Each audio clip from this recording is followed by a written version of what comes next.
All right, hello everyone. This is chapter one. I wanted to take you and sort of dive a little bit deeper into part of the lecture and part of the chapter to sort of pull out what is critical about this chapter in terms of your understanding of the atmosphere and how that affects the weather that we deal with every day. So I'm going to go into a PowerPoint presentation here and we're going to talk about the composition of the atmosphere, density, pressure, and then the structure of the atmosphere. The atmosphere is layered, and you can classify the layers of the atmosphere a couple of different ways, but thermally, by temperature, is how we typically classify the structure of the atmosphere. And when I use the word classify, something that I tell my classes oftentimes and throughout the class is science is all about classifying things. That's what scientists do. If a scientist goes to a lake and sees 25 different fish, he's going to take, or she is going to take each of those fish and classify them. I got fish that have brown stripes and fish that have pointy noses and fish that are flat and fish that have big teeth, and we're going to put them into different classifications and figure out how each classification acts differently. So we're going to talk a lot about classifying things in this class, and in this case we're going to classify the structure of the atmosphere based on its thermal structure, where it's hot, where it's cold, and where perhaps we feel no temperatures at all. So we're going to start out with this idea of the composition of the atmosphere. And something that you'll have to know throughout the class is that the atmosphere is composed mainly of nitrogen and oxygen. And interestingly enough, nitrogen is a gas that we can virtually not use whatsoever. It takes bacteria to take nitrogen and fix it to make it usable. But with that said, there's more nitrogen in the atmosphere than anything else. 78% of the atmosphere is nitrogen, and typically we'll just say that 21% of the atmosphere is oxygen. And the rest are very, very small amounts of argon, neon, helium, hydrogen, and xenon. Those are the permanent gases, meaning these gases are essentially in this essential proportion through about the first 50 miles of the atmosphere. That proportion doesn't change dramatically. The variable gases in the atmosphere, as you learned if you watched the PowerPoint lecture, are water vapor, which can vary from 0 to 4%. And in nature, you're not likely going to find a lot of places where there's 0%, meaning no water vapor at all. You're also not going to find many locations where there's 4% of the atmosphere is composed of water vapor. Remember, water vapor are water vapor molecules, individual molecules of H2O moving around the atmosphere. If we look around, there's water vapor in this room, but it is invisible. You can't see it. What is the percentage? It's probably pretty darn low in this room. And then the other variable gas we talk a lot about is carbon dioxide, and it's about 0.4%, a very small portion of the atmosphere. Although, as some scientists are looking at now, it could have a major impact on the atmosphere. So, oxygen and nitrogen make up 99% plus of the atmosphere, and they are permanent gases. Their proportion essentially remains the same. Now, with that said, the amount of nitrogen and oxygen in any given volume of air, this is a volume of air. We'll call it a parcel of air.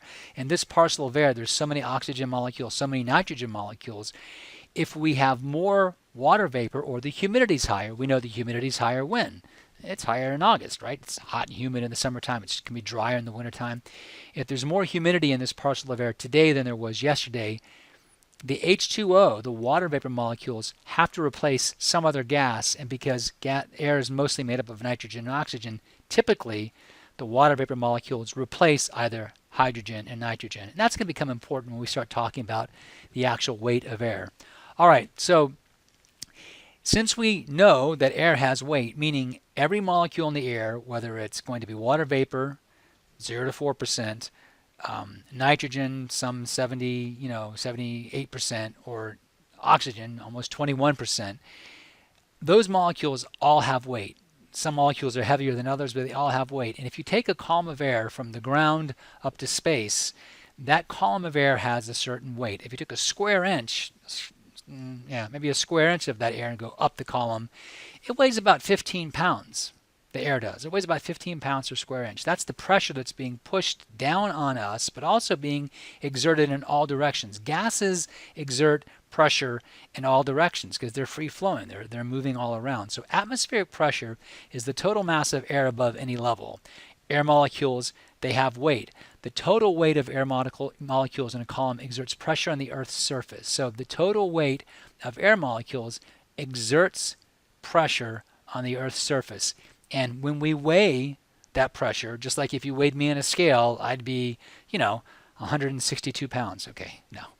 I'd be lucky. Somewhere between 180 and 185, trying for 175. But you weigh me in pounds. With air and air pressure, you weigh air pressure in millibars. Now, there's other ways to weigh it. There's pascals and hectopascals.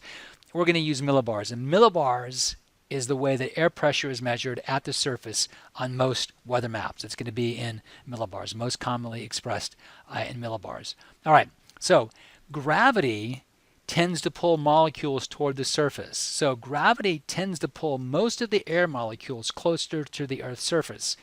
When you go up a mountain, or you go out to Colorado and you're going to train for your half marathon or your marathon, what do we say about the air at higher elevations? We say that the air is thinner up there, right? What does that mean? That means that any volume of air, here it is again, there are simply fewer air molecules in that volume at higher levels because gravity tends to pull molecules toward the Earth's surface. Gravity tends to pull molecules towards the Earth's surface. And so you tend to have more molecules at the Earth's surface than you have it above the surface. And not only that, atmospheric pressure and the density of air, we're going to talk about density in a minute, close to the surface are the highest, and they tend to decrease rapidly as you go up in the atmosphere. Both the pressure pushing down on us and the density of the air, how much air there is per volume, is going to decrease very, very rapidly. And that's a big part of the structure of the atmosphere. All right, so that's atmospheric pressure, the weight of air above us. That determines the atmospheric pressure. What does determine the density of air? Well, density of anything is mass divided by volume. And that little guy right there, that is a rho. That's a Greek letter, rho, and they just use rho for density. They voted on it one day. That's what they decided. So density of anything, density of your soup, density of your water, density of your iced tea, density of anything is going to be the mass, how much stuff. Mass is stuff, okay? I'm going to cross my T here. How much stuff divided by how much space that stuff takes up. So it's a simple equation. Mass divided by volume is how we get density. If you have a lot of mass, a whole bunch of mass in a small volume, it's very dense and very heavy, like lead. But if you have very little mass in the same volume, like styrofoam, then it's going to be very, very light. Lead is going to sink, styrofoam is going to float because the density of styrofoam is less than the water, and the density of the lead is more than the water. In the lead, there's more stuff packed into the same space. So density is mass per unit volume. Air density is the number of air molecules, all right, the number of air molecules. Watch this. Let's see if we can change the color. How about green? The number of density is the number of air molecules, no, I don't like that, divided by the volume those molecules take up. I'm going to go back to red.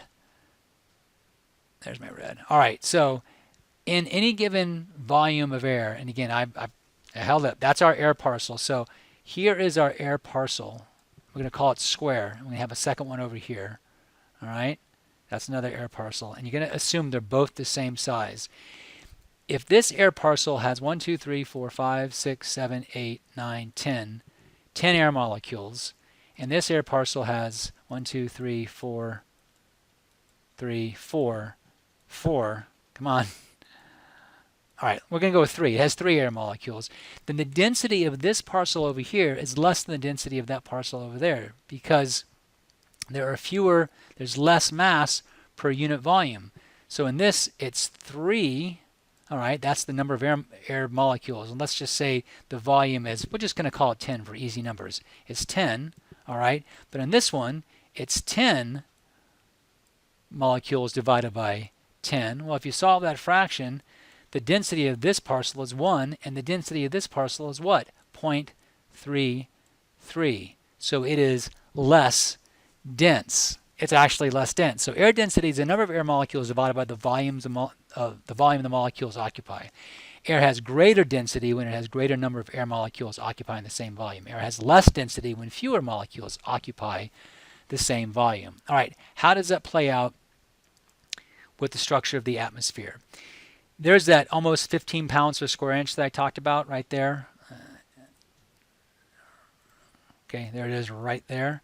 Okay, because gravity is pulling molecules toward the surface, the pressure is higher at the surface and the density is higher at the surface. If I take this cube of space, all right, if I can draw this out, if I take that cube and I count the number of air molecules in it, it's going to be significantly greater than this cube of space.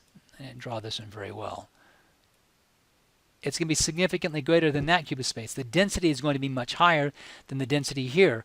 Also, if you think about this, if I am standing here, all right, then the pressure is all of these molecules above me, and we call it in millibars, and at the surface, the number of millibars is generally around 1,000, all right? But if I go halfway up this column, there are significantly fewer molecules above me, and in this case, maybe that means that the number of millibars is, let's just say, I'm going to say 200 millibars, because there's only 200 air molecules above me. Here, there's 1,000 air molecules above me. Here, there's only 200 air molecules above me. So both density and air pressure start out high at the surface and get lower very quickly with height, and they begin to sort of even out. Very quickly with height, and then they begin to sort of even out. So if you look at the actual atmospheric pressure at sea level is about that 1,000 millibars that I talked about, all right? It's about 1,000 millibars. Actual sea level pressure is about 1,000 millibars. If you get to the top of Mount Everest, it's about 300 millibars. And then if you get only really about, what do we got over here, miles, 20 miles up, you're down to less than 10 millibars. As a matter of fact, if you get to only about 5,500 meters, half of the entire volume of the atmosphere is below 5,500 meters. So if you've ever watched any, well, I watched Everest the other night on Netflix, I think, and they talked about it all being about oxygen. You get above about this point in Everest, they said it's the killing zone because your body's dying because what? There's no oxygen. All the oxygen is down here in the lowest levels of the atmosphere. Down here, there's very little oxygen above. And so gravity pulls most of the molecules to the surface, so air pressure and air density are higher at the surface and go down rapidly with height. Well, we can see the same thing when we structure the atmosphere temperature-wise. You have changes in temperature with height. The thermal structure of the atmosphere, air temperature, let me draw this, air temperature normally decreases with height.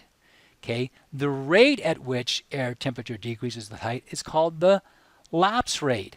And the average lapse rate is a nice easy number, about 6.5 degrees centigrade per 1,000 meters. So if the temperature is 46 degrees here, all right, now this is in Fahrenheit as you can see, and it's about 3.5 degrees Fahrenheit per 1,000 meters.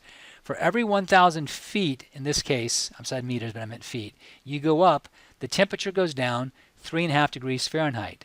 For every 1,000 feet you go up, it goes down about 3.5 degrees Fahrenheit. That is the normal lapse rate.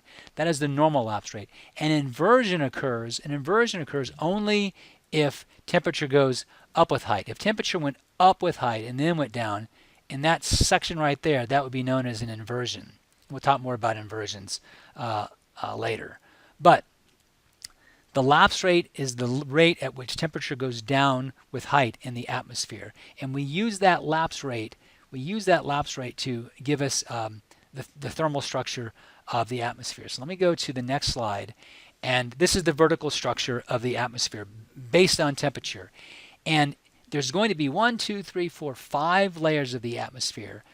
All of the weather that we encounter happens in the first layer, in the bottom layer. That's where all weather happens. We're only slightly interested in the next layer up because that's where most of the ozone is. And then above that, really, the layers in the atmosphere have almost no impact on the weather at all, other than how they let sunlight pass through them. So we look at our layers of the atmosphere. The first layer is the troposphere. Okay, and that's important because tropo is Greek meaning to turn. That's because in the troposphere, air goes up and air goes down. Air goes up to make a thunderstorm, and air comes down when it rains, and the rain pulls the air down.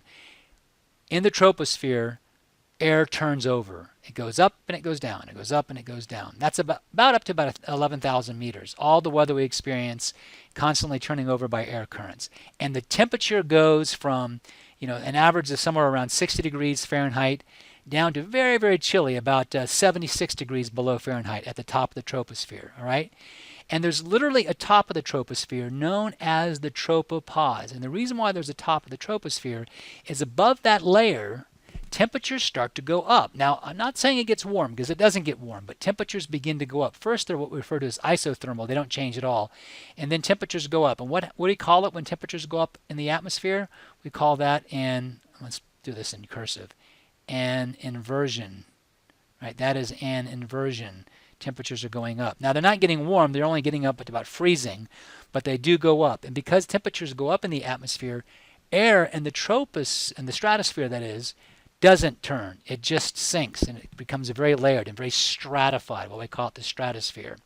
And it traps all the weather below the tropopause. Now, again, the reason why the temperature goes up in the atmosphere is because that's where most of the ozone is found. And ozone is a greenhouse gas. It absorbs incoming solar radiation, and it warms up, causing the stratosphere to warm up. So our ozone layer is right in here.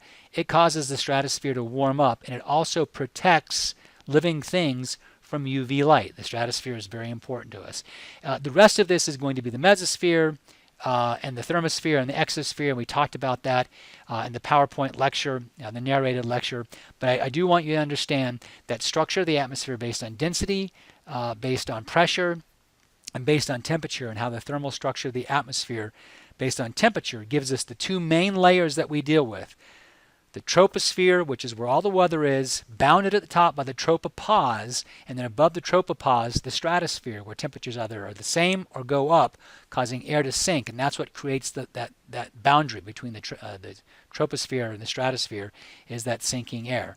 The ozone maximum is in the stratosphere. All the weather is in the troposphere. So any questions on this, by all means, send me an email, and make sure you get your homework done. And remember, next week, got homework 2, the week after that, homework 3, and you have a quiz.